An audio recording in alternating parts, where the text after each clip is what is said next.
Good morning from Kyiv. My name is Johnny. I'm an American who has been living here for the past 4 years, and I want this war to end. Even though I support Ukraine, and I support the soldiers, and I support the military, I want this war to end more than anybody. Trust me. President Zelensky, thank you so much. Before you go, if you want to share, what keeps you going? Do you ever feel defeated?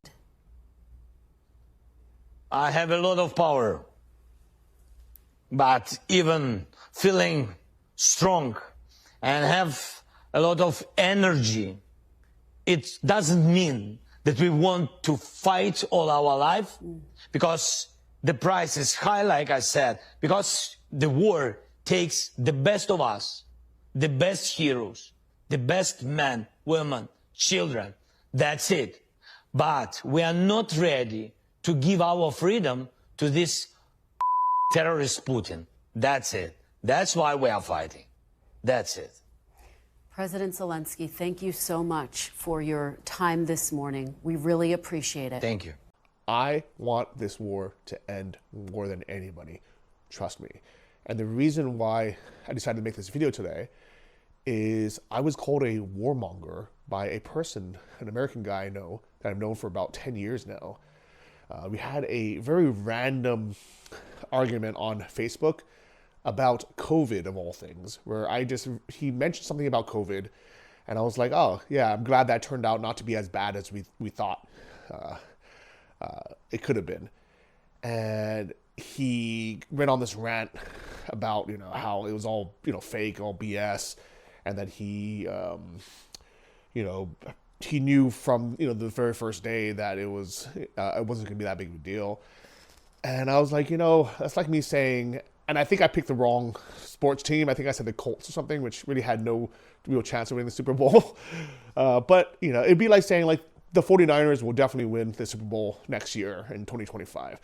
They have a very good chance of winning, but we don't know for sure until we have more information or until it happens. And that was the whole argument. I'm not anti-vax, but I'm also not, conspiracy theory saying everything's fake. For me, I like to have the information and be rational about it. Almost everything in life is somewhere in the middle, including the war in Ukraine. If we start now and follow the victory plan, we can end this war no later than next year. Dear friends, I presented the victory plan to our parliament, our people, and I have their support. And I think it's so important to have unity in our country.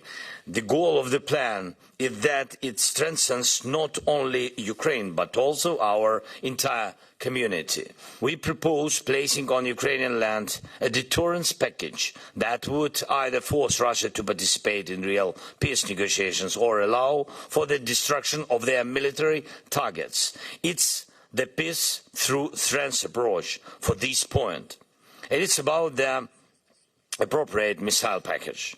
Putin just must see that his geopolitical calculations are worthless, and an invitation now with membership later will have no political cost. It's a strong decision that requires nothing but determination. I was really, really shocked when he made the argument. I think he was lashing out that he was upset about the COVID thing, and he was like, "You warmonger."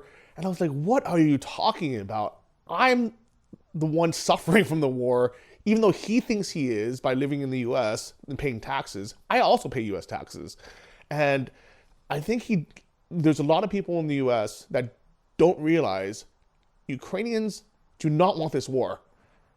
The only reason why we want more military support is so this war can finally end once and for all. The absolutely worst thing that can happen is if there was a ceasefire right now. A ceasefire that paused the fight in the borders exactly where they are and didn't have some type of finish and didn't have any type of security guarantees like joining NATO. Because the only thing that would happen is the West, the world, would kind of forget about Ukraine even more and say, oh, that's done with. And Russia will just slowly build up the military, build up their alliances with Iran and North Korea, build up their arms, build up their missiles. And when they're ready, which is probably in 3, 4, 5 years, they'll just invade again when nobody will care because they've seen that and done that and they don't want to get involved again. And they will take the rest of Ukraine. And for some of you watching, I understand. What does Ukraine have to do with you? You live somewhere else in the world. You have no connection to Ukraine. You've never been here before. Heck, you might not have even really heard of the country or seen it on a map until it was all over the news in 2022. And I get it. I have a personal connection to Ukraine that most of you don't. I chose to live in Ukraine. I didn't need to. I just fell in love with this country and decided, you know what? I want to make a future here. I bought an apartment and I made friends here and made a connection here. And I'm very fortunate. I can leave. I can sell my apartment for the exact same amount that I bought it for because prices have gone up since. And I could just say, you know what? Das vidanya. See you. This isn't what I signed up for. I didn't sign up to live in a place in war. I'm very fortunate as a U.S. citizen. I can live anywhere else. I have enough money and online income and savings where I can just move, to Thailand, or I can even move back to the U.S. I can move to Hawaii. So I get it. But the reason why, as an American, I don't want this war to finish this way in the 24-hour pause that Trump has promised if he wins, is because I now understand what will happen when everyone forgets. If I were president, and I say this, I will end that war in one day. It'll take 24 hours. I know Zelensky well. I know Putin well. I would get that ended in a period of 24 You can break that deal. 100%. It would be easy. That deal would be easy. A lot of it has to do with the money. A lot of it has to do with the military, that we're giving. But I would get that deal done within 24 hours. Let me break this down very, very simply for you.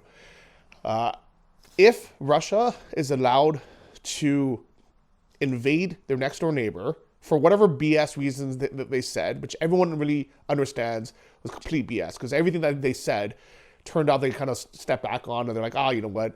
There wasn't really any, biolabs here. There weren't really any Nazis here. Bioweapons. Russia claims it has uncovered 30 biolabs in Ukraine, 30 biolabs in Ukraine. What happened to these labs? What happened at these labs, rather? According to Russia, weaponization. They were making biological weapons. They claim America was developing bioweapons in Ukraine. Listen to this. It is obvious that in the wake of the special military operation, the Pentagon started having serious concerns about secret biological experiments uncovered on the Ukrainian territory. The uncovered documents confirm that components for chemical weapons were developed in Ukrainian biolabs in immediate proximity to Russia. You know what? We didn't really care about the Russian speakers anyways, because we just destroyed all their homes regardless. And I talk about Russia here. About it, and we will be protecting the interests of the people who are close to us and who are Russian speakers and who are the bearers of the Russian culture that Mr. Anwar Ibrahim has been.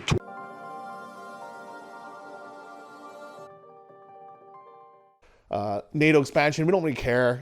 When Finland and Sweden joined, we didn't even bat an eyelash. So all those reasons are bullshit. And when it comes down to it, regardless of what their excuse is, if there's any weight in there at all, we cannot, as a civilized world that's interconnected, allow another country to attack and invade another country and get away with it, because that messes up stability. And for everyone that says, you know what, I don't care about other countries because I live in the USA, we got everything we need here. We got oil, we got gas, we got food, we got everything. You know what you don't have? You don't have iPhones. You don't have, things to make your laundry machine go on. And you know what? I'm sure there's some people that are like, you know what, we don't need any of that anyways. I'm happy to, live on my off-grid home with my, old school laundry machine. I don't need no fuzzy logic. I don't need advanced computer chips. Heck, even the iPhones and the smartphones, all this is rotting our brains. We don't need any of it. We'll be talking cabins, heat, water, power, bathroom, and more. Water, you gotta have it. By any means, there are people that live completely on just rainwater. If you live off grid and that's your life, good on you. But I guarantee if you were truly doing that, you wouldn't be watching this video. You wouldn't be caring so much. You wouldn't be spending half your day online, getting in arguments with other people. We cannot allow any country to invade another country and get away with it, because that messes up stability. And our world, whether we like it or not, is interconnected. What's happening right now in Israel and the Middle East is terrible. I wish that never happened. But the reason why it's important for us as Americans, but really anyone in the world, is because the Suez Canal, the shipping routes.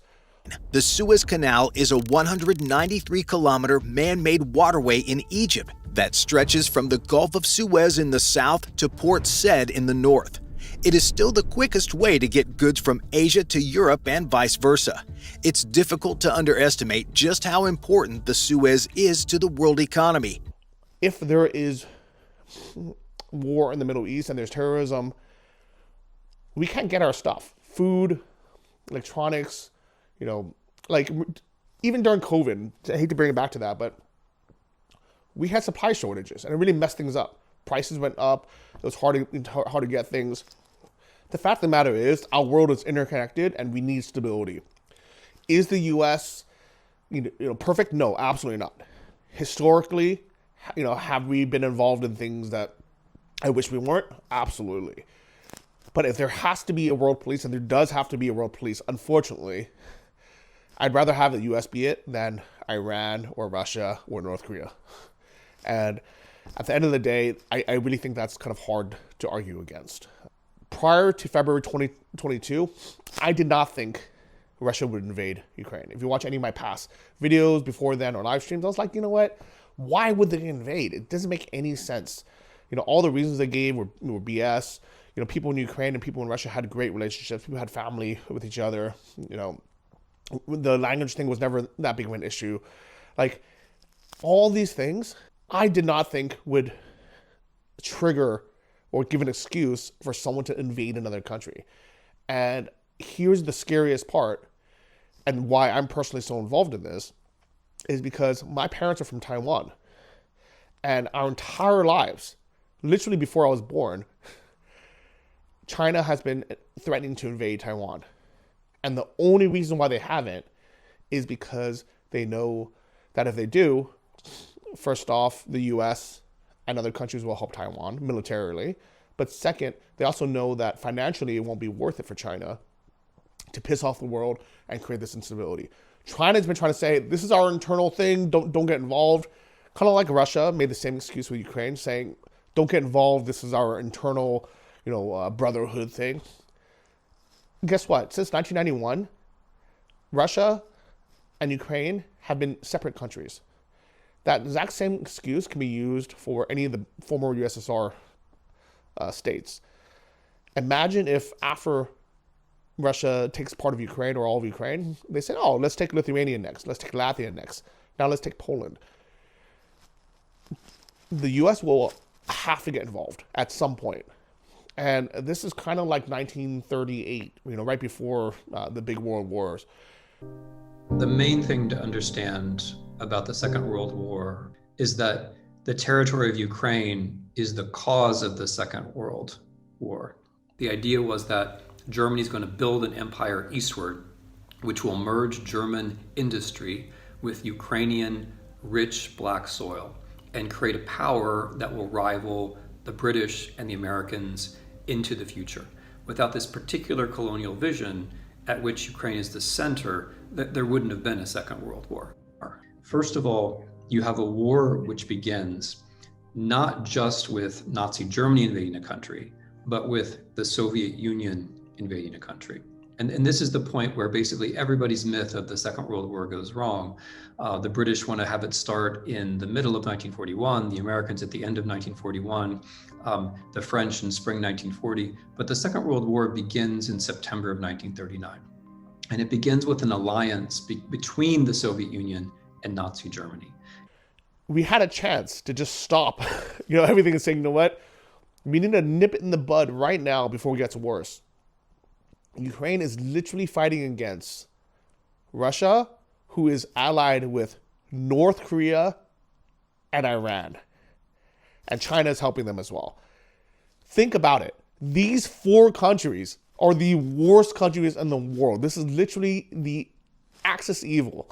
If nothing else, like if you had been in a coma the whole last 3 years and you just woke up and someone said to you, yeah, Ukraine and the Western world is fighting against the Russia, Iran, North Korea alliance. Who's on the right side? A new power axis is emerging among Russia, China, Iran, and North Korea. These nations, often at odds with Western powers, are deepening their diplomatic, economic, and military ties in what appears to be a concerted effort to counter US influence and Western sanctions. At the center of this emerging alliance is Russia, actively strengthening ties with China, Iran, and North Korea, particularly amid its ongoing conflict with Ukraine. It would be very, very simple to be like, you know what? I'm pretty sure, the West did not want to fight against these 3 big superpowers or these 3, dictators with nuclear weapons. All I'm saying is, out of every person in the world, trust me, I am the least to want this war to continue. I wish it could end tomorrow, but the only way it can end is with either some kind of guaranteed security guarantee, like joining NATO, where this war just, can't start again, or if it does, Russia's going to have to really think about it and say, do I really want to get into a war with actual NATO and not just NATO supplying defensive weapons for Ukraine? It has to be unprofitable, as an example, for other countries to think twice about it. Because I guarantee if in 2022, Russia took over Ukraine or Kyiv in 3 days, and there wasn't a big repercussion, I will guarantee you Xi Jinping and China would have been like, oh, you know what? No one did anything. Or the penalty was so low, the sanctions were so low, let's just take Taiwan. The US isn't going to step in. If China took Taiwan, who would be looking at their neighbors next? North Korea to South Korea? It can be somewhere in the Middle East, Latin America. It would just trigger a domino of saying, you know what? We can invade neighbors and nobody would do anything about it. And this would be a period of continued war. The only way to stop this domino effect is to nip it in the bud now with Russia and say, we're going to make it so unprofitable for you, Russia, that other countries, other dictatorships don't even think about starting a war. And if they think about it, they'll understand very quickly how unprofitable it is and nip that in the bud and say, I'm not doing this. So yes, I want this war to end ASAP. It's not good for my life, for my health, my well-being. If you watch any of my videos prior to February 24th, 2022, I was in such a better mood. I was bright-eyed and bush-tailed. I was like 20, 30 pounds lighter. I've physically and mentally not went in a good direction since then. I want nothing to do with war. I want this war to end tomorrow. But I also understand I don't want it to start again in 3, 4, 5 years and have it be worse. Because I guarantee when it starts again, either way more people are going to die, and we can't forget about all the war crimes Russian soldiers did when they came in to Irpin and Bucha, which is a 25, 30-minute drive from here.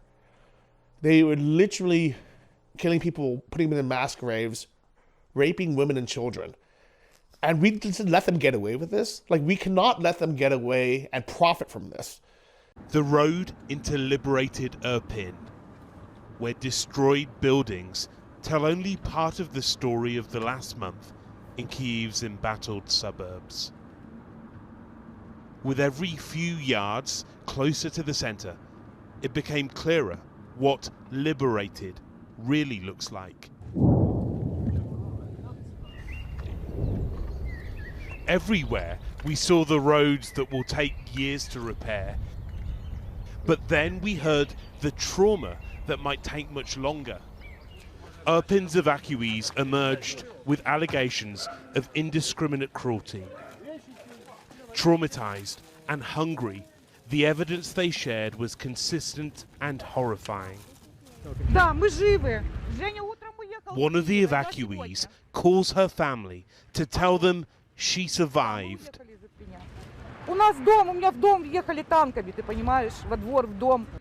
She hid in the basement when Russian soldiers took over her home, sleeping in her bed.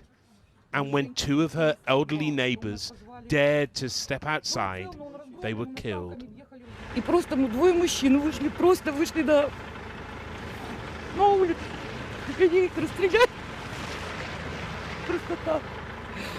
А жители города ворвались в подвал, они их все раздели, всех, женщин и мужчин.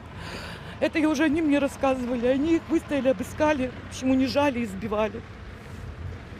That is the point. I wish everybody could put away their political differences just for a minute. I hate that this became a political talking point in the U.S.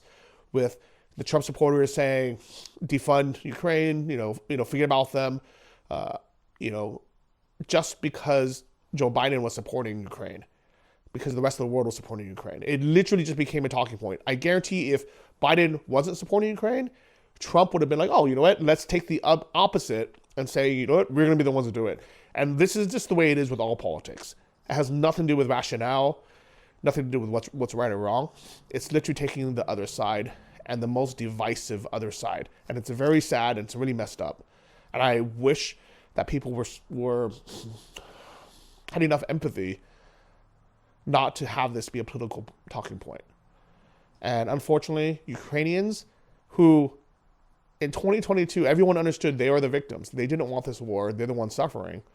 It's very sad that now in October 2024, half of the Americans, or at least the ones that support Trump, they see them not as victims anymore. They see them as something negative, like it's their own fault. And it's not. Sure, every country has problems. Everyone can do something different or better. But at the end of the day, it's 100% Russia's fault for invading Ukraine. And we cannot let it happen again, because the next time it happens, the U.S. will actually have to get involved with boots on the ground. Because it won't be against, Ukraine against the axis of evil. It'll be the axis of evil against one of our allies that we have to protect. We have to go into the Baltic states. We have to go into Poland. We have to go to Lithuania. We have to go to Latvia. Then it gets real. Then U.S. soldiers and Americans are actually on the ground fighting in a war that we didn't want to be in. This is why I want this war to end. This is why I support the military now. If you watch any of my videos for the first year and a half, 2 years of the war, I only helped with humanitarian aid. 100% of it was medical, food deliveries, orphanages. I wanted nothing to do with the war. All the fundraising I did, the first $100,000 I raised was only to helping humanitarian aid. And the first year was very needed. People were literally hungry. I remember there were grandmas living in Irpin and Bucha that had no supermarket for 30 miles. And there'd be one guy on a bicycle going back and forth every day into Kyiv to bring groceries. So us being able to drive over there and give them bread and give them groceries, it was needed.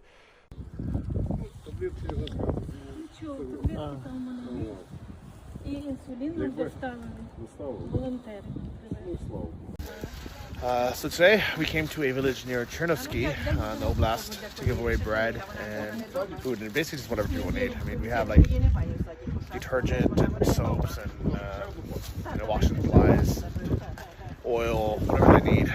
But most people are happy with bread and some cakes to get by. But after a year, I realized this war just needs to end. We need to support the military. So then I started with helping people like Brandon Mitchell with Kazivac ambulances. Now I'm helping NAFO.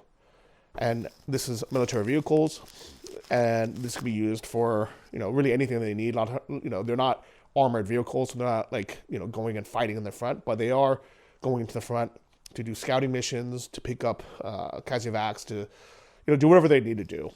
And very happy that one of the trucks, the very first NAFO truck that I helped raise for, and you watching this donated to, that is still live and ticking. It's being repaired right now.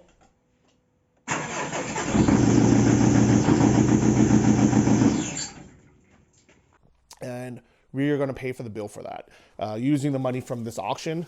This is the bottle of vodka from Kursk. The Halloween party is officially on. It's going to be November 1st, the Friday, because unfortunately Halloween this year is on Thursday, so we're going to do the next day. So if you come, we're going to auction this off, and I would love to see you in Kyiv. But for the online auction, this was actually, if you remember from the last video, this was the gift that they gave me, just as a thank you for helping Ukraine, for helping raise money for the trucks and all that. And this is a wooden piece of art with a golden inlay of the Chizub, which is Ukraine's national symbol. And I wanted to keep this just on my wall for myself, because it's a beautiful piece of wood. But I decided, you know what, we really need to get these next trucks raised for. And we've been kind of stuck about the 50% mark. And I thought, you know what, let's auction this off. So through my last video and through Instagram, we were able to auction this off. And we were able to get a whopping $600 for this. Gary, congratulations on winning the auction for the Chizub. I am so grateful for everybody who put in their bids, and I cannot believe it went to $600 US. This is amazing. For those who didn't follow the story, this was given to me as a gift for the work that I've done to help Ukraine. The woman who made this by hand and inlaid this gold inlaid on this beautiful wood, her husband fixes military vehicles for free for the frontline defenders, and one of the trucks that we donated, the very first NAFO truck, that one somehow ended up at her husband's garage, and she saw my name on the side of it, decided to contact me. It was such a nice, beautiful thing, but I thought, you know what, I can either hang this up on the wall and enjoy it, or I can auction off and try to help close the fundraiser for our next NAFO trucks, the ones I'm doing with Mikado and Kazakh Gundi. And we're more than halfway there already, so all the money went straight there. So I told him, don't send me anything directly, just donate it straight to the campaign. He sent me the screenshot, and all went through. I'm going to be holding on to this until Gary can come pick it up in Kyiv in person. Not sure exactly when that'll be, but for now, I'm going to put it on the wall. So thank you so much, Gary. This is yours. I'm going to be holding on to it for safekeeping. I'll keep this safe for you until you're able to pick it up in Kyiv. And hope to see all of you at the Halloween party, or maybe at the Victory Day party. I hope you enjoyed this video. If you have any questions or any comments, feel free to leave it below. I honestly don't want this to be a whole political, talking point about Trump versus Harris or whatever it is. But at the end of the day, if Kamala Harris wins, we know that aid for Ukraine will continue, and Russia is going to have to think twice about continuing this war, because it's going to go on for as long as it needs.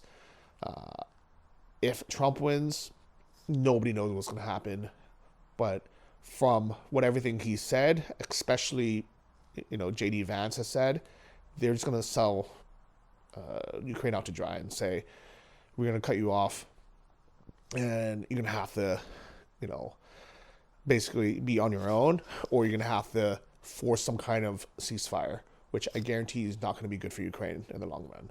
So let's hope this war ends for everybody's sake. Take care, and here's to peace in the world.